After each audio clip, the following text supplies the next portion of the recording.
अस्सलाम वालेकुम फ्रेंड्स। दोपहर का वक्त हो रहा है और बड़ा ही प्यारा मौसम हो रहा था। तो ऐसे प्यारे मौसम में घर बैठ के क्या करना था। वैसे प्यारे मौसम को घर पे भी बड़ा एंजॉय करते हैं। पकोड़े वगैरह बना के, पकोड़ा और टी पार्टी करके, है ना। अच्छे अच्छे खाने पकवान बना के। लेकिन आज हमने सोचा चलें बाहर का टूर लगाते हैं। थोड़ी चीज़ें लेनी थी और खाला भी पाकिस्तान वापस जाने वाली हैं, तो उन्होंने कुछ गिफ्ट वगैरह लेने थे और घर के लिए भी कुछ सौदा वगैरह लेना था। तो हम फिर बाहर आ गए। इसी महीने में ही यानी अक्टूबर के महीने में अम्मी की बर्थडे भी आ रही है। और वैसे तो वो मनाती नहीं हैं, लेकिन इस दफ़ा हम सोच रहे थे कि इसको मनाया जाए। और मैं एक स्पेशल केक बनाऊंगी। हमारे बम्बे बेकरी का केक जो हैदराबाद सिंध में है, बहुत मशहूर है, हमें बहुत पसंद है। लेकिन अभी काफ़ी अरसे से हमने नहीं खाया, क्योंकि काफ़ी अरसे से पाकिस्तान का चक्कर नहीं लगा है। तो काफ़ी ना मिस कर रहे हैं उसको। तो मैं सोच रही थी इस दफ़ा बिल्कुल उस केक जैसा केक बनाने की कोशिश करूँगी। देखते हैं मैं अपनी इस कोशिश में कितनी कामयाब होती हूँ कि नहीं होती हूँ। पर बहरहाल कोशिश तो अपनी तरफ से पूरी जा।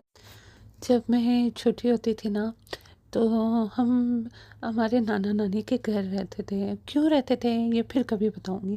वैसे मैंने अपने पुराने व्लॉग्स में इस बात का जिक्र किया है और काफ़ी सारी स्टोरी बयान की है। लेकिन अभी छेड़ दी तो वो कहते हैं ना कि बात निकलेगी तो फिर दूर तलक जाएगी, तो फ़िलहाल रहन देते हैं। आगे कहीं चल के दोबारा से बताऊंगी। तो मेहमानों में जो मेहमान आते थे, उनमें एक खातून आती थी। तो वो बड़ी प्यारी सी डॉल्स मेरे लिए लेके आया करती थी और हर सालगिरह पे वो नई तरह की डॉल देती थी। किसी का ड्रेस कैसा होता था, किसी का ड्रेस डिफरेंट स्टाइल का होता था, हेयर स्टाइल डिफरेंट होते थे। और हमारे जो वहाँ के जैसे पख्तून, पंजाबी, सिंधी वगैरह जो हैं ड्रेसेस होते हैं, वो डिफरेंट तरह के ड्रेसेस में मलबूस होती थी डॉल्स और हाथ से बनाई गई होती थी। तो मुझे बहुत ही प्यारी लगती थी और मैं उनको जमा करती थी। तो बस ऐसे ही बस पुरानी यादें आ गई। यादों का क्या है, वो तो कभी भी जम करके दिमाग में आ जाती है ना। और अच्छी यादें हों तो आपको खुश कर जाती हैं, और अगर दर्दनाक यादें हों तो आपको दुखी कर जाती हैं, है ना। तो बस अच्छा, तो अभी चलें हालात हाज़िर में चलते हैं। तो मैं थोड़े से इयररिंग्स देख रही थी, खाला ने भी लेने थे गिफ्ट के लिए। और मैं तो अब ऐसे इयररिंग्स नहीं पहनती हूँ, ज़्यादातर स्टड इयररिंग्स पहनती हूँ। क्रिस्टल के होते हैं या जेम स्टोन्स के जो होते हैं वो पहनती हूँ, और फ्रेश वाटर पर्ल के वो पहनती हूँ। लेकिन आज देखे तो मुझे कुछ अच्छे लगे इयररिंग्स, तो मैंने कहा चलें देख लेते हैं, कोई अच्छे लगे तो मैं भी ले लूँगी। तो खाला तो अपने लिए भी ले रही थी, गिफ्ट के लिए भी ले रही थी। तो मैंने भी 1-2 ले लिए, तो व्लॉग के एंड में मैं आपको दिखाऊँगी कि मैंने कौन से वाले इयररिंग्स लिए हैं। और मेरी तवक्को के बरखिलाफ़ यहाँ काफ़ी अच्छे इयररिंग्स लगे हुए थे, वरना आमतौर पे अपर सुपर स्टोर्स में ना इतने अच्छे इयररिंग्स नहीं होते मेरे ख़्याल में। ये मुझे बड़े क्यूट लगे थे, हालाँकि इस टाइप के मैं पहनती नहीं हूँ, बस ऐवें ही देखने में क्यूट से लग रहे थे।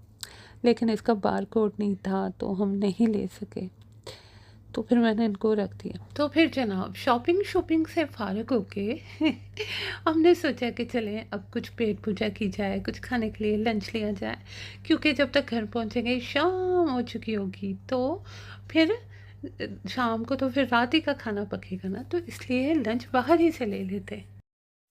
तो फिर मैंने खाला को कहा कि बाकी की शॉपिंग कल पे रखते हैं, बल्कि कल परसों पे रखते हैं। फिर कर लीजिएगा। तो अभी चलें, दूसरी जगह जाना है। तो फिर खाला ने कहा चलें ठीक है जी चलते हैं। तो फिर हमने घर का सौदा सल्फ लिया जो लेना था। वैसे घर का जो ग्रोसरी होती है ना, वो भी 2-3 जगह से लेनी पड़ती है। कोई चीज़ एक शॉप से मिलती है, कोई चीज़ दूसरी शॉप से मिलती है, और इतनी ट्रैफिक होती है ना कि एक जगह से दूसरी जगह जाने में लग पता जाता है। तो फिर हम शॉपिंग वॉपिंग करके तो फिर हम लंच लेने के लिए एक जगह बैठे हुए हैं, अभी वेट कर रहे हैं। काफ़ी लंबी लाइन थी, तो हमने अपना ऑर्डर दे दिया था। तो उन्होंने कहा जब तैयार हो जाएगा तो हम आपको आवाज़ लगाएंगे। तो अभी हम आवाज़ के इंतज़ार में बैठे हुए हैं। वैसे मौसम बड़ा अच्छा था, हल्की हल्की सर्दियों की धूप निकली हुई है। तो वो खिड़कियों में से, बल्कि शीशों में से छन छन कर, छन छन कहते हैं ना उसमें से अंदर आ रही थी। तो बड़ा अच्छा लग रहा था, वार्म वार्म सा लग रहा था, क्योंकि बाहर तो काफ़ी ठंड हो रही थी। वैसे बादल भी उक्का दुक्का दिखाई दे रहे हैं, लेकिन फिर भी धूप थी हल्की सी। और सर्दियों की धूप की तो क्या बात है ना तो फिर हम बैठ के वेट करते रहे। तो जब फिर हमारी बारी आई तो फिर उन्होंने हमें आवाज़ लगाई। तो हमने जाके अपना लंच ले लिया, लेकिन यहाँ नहीं करना था। हमने कार में बैठ के किया, पर इस जगह नहीं किया। मैकडॉनल्ड है पास ही, उसका काफ़ी बड़ा सा कार पार्क है, और उधर काफ़ी अच्छी धूप आ रही थी, तो हमने वहाँ धूप में कार पार्क करके लंच किया था माशाल्लाह से। तो अभी रात के खाने की तैयारी हो गई है, घर आके सौदा वगैरह अपनी जगह ठिकानों पे रखे हम फारग फुरग हो के।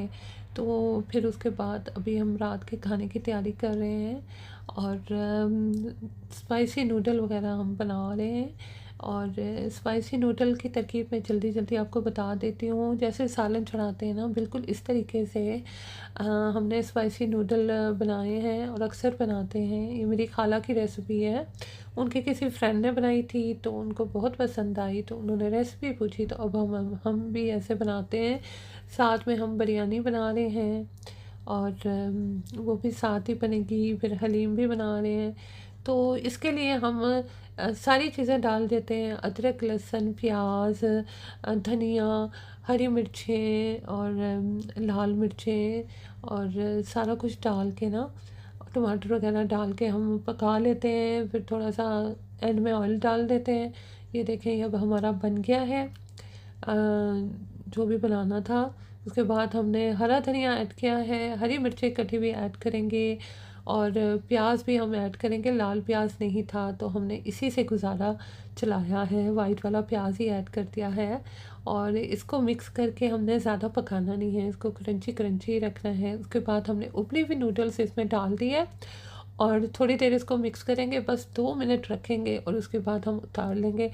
तो फिर ये स्पाइसी नूडल बन जाती हैं, एक तरह से समझे देसी नूडल्स हैं। माशाल्लाह से बहुत ही मज़े की बनती हैं, और साथ में क्रंची क्रंची प्याज और हरी मिर्चें और हरा धनिया, बहुत ही मज़े का माशाल्लाह से लगता है। अगर आपने इस तरीके से ट्राई नहीं किया तो ज़रूर ट्राई करके देखिएगा, मुझे उम्मीद है आपको भी बहुत पसंद आएगा। क्योंकि दूसरी तरह की नूडल्स तो अक्सर खाते ही रहते हैं ना, तो इस तरीके की भी ट्राई करके देखें, देसी स्टाइल की बहुत ही मज़े की बनेगी।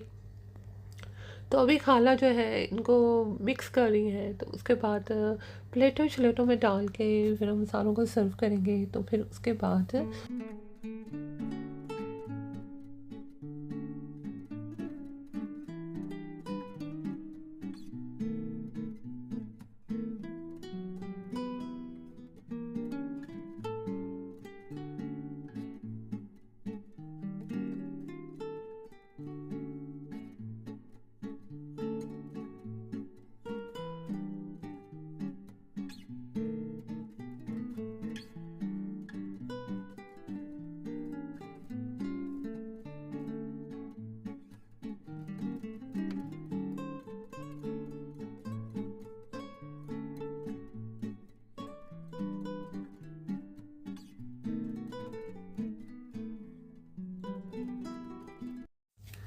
फिर ये सारा कुछ बना के हमें याद आया कि फ़िश भी पड़ी हुई है, और 1-2 हफ़्ते हो गए ज़्यादा दिन फ्रिज में फ़िश नहीं रखनी चाहिए। तो हमने फिर उसको भी निकाल लिया था। तो फिर जल्दी-जल्दी में ऐसे हमने सादा तरीके से बनाया था। फ्रिज को फ़िश को फ्राई करने के बाद उसमें हमने ये जो सब्जियां कटी हुई हैं ये ऐड कर दी थी। सूखी हुई कसूरी मेथी भी हमने ऐड की थी, और लाल मिर्च नमक भी डाला था। तो माशाल्लाह से बड़े मज़े की बनी थी। आप चाट मसाला भी ऐड कर सकते हैं, गरम मसाला भी हमने नहीं ऐड किया था। हाँ, धनिया पाउडर भी हमने ऐड किया हुआ था, कुटा हुआ धनिया। तो ये भी बड़े मज़े की माशाल्लाह से बनी थी। और साथ में दही का रायता भी था, चटनी भी थी। पता नहीं उसकी वीडियो मैंने बनाई है कि नहीं बनाई है, मेरे ख़्याल में मैंने नहीं बनाई है, मैं भूल गई थी। चलें कोई बात नहीं, मुँह ज़ुबानी तो मैंने बता ही दिया है। और ये तो आप सबों को पता ही है कि हरी मिर्चों की चटनी, हरी चटनी कैसे बनती है और दही का रायता कैसे बनता है, तो वो तो रेसिपी बताने की कोई ज़रूरत ही नहीं बचती ना। तो बड़ी प्यारी सी खुशबू आ रही थी। और ख़ैर कुछ लोगों को तो फ़िश की खुशबू पसंद ही नहीं होती है।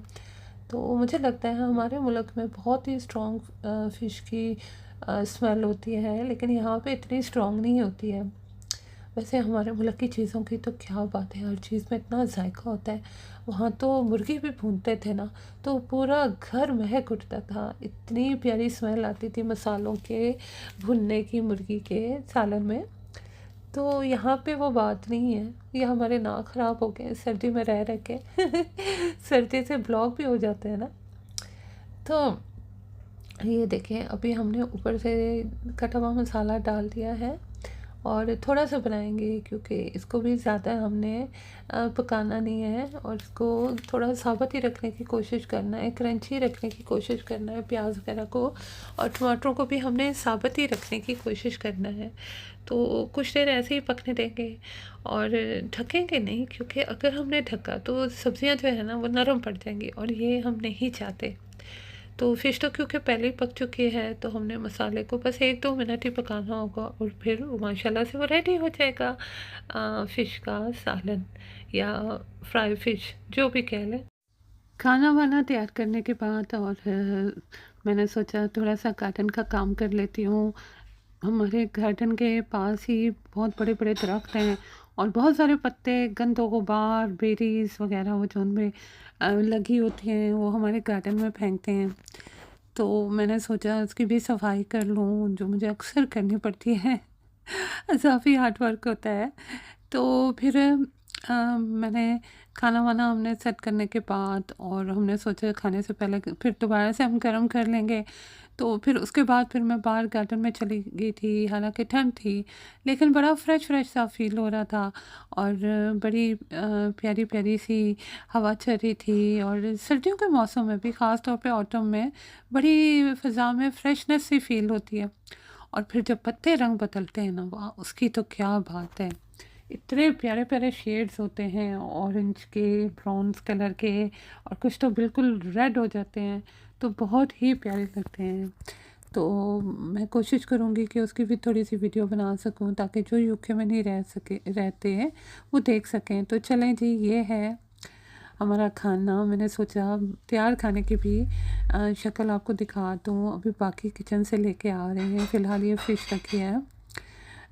तो बस जी, आज का व्लॉग इतना ही था। मैं उम्मीद करती हूँ आपको पसंद आया होगा। अगर पसंद आया है तो मेरे चैनल को सब्सक्राइब कर लीजिए और नोटिफिकेशन का बटन भी दबा दीजिए। तो इंशाल्लाह ताला ज़िंदगी रही तो फिर जल्द ही दोबारा से मुलाकात होगी। पहले तो मैंने वो जो कांटानुमा होता है टूल, उससे पत्तों का इकट्ठा किया था, फिर जो उक्का-दुक्का पड़े हुए थे उसको मैं इससे उठाने की कोशिश कर रही हूँ। और एक-एक करके पत्ता उठाना तौबा जी, हाथ ही दुख जाते हैं। चलें, मैं अपने काम में लगी हुई हूँ, आप अपने काम में लगिए। फ़िलहाल के लिए मेरी तरफ से अल्लाह हाफ़िज़। इंशाल्लाह ताला से जल्द ही दोबारा से मुलाकात होगी।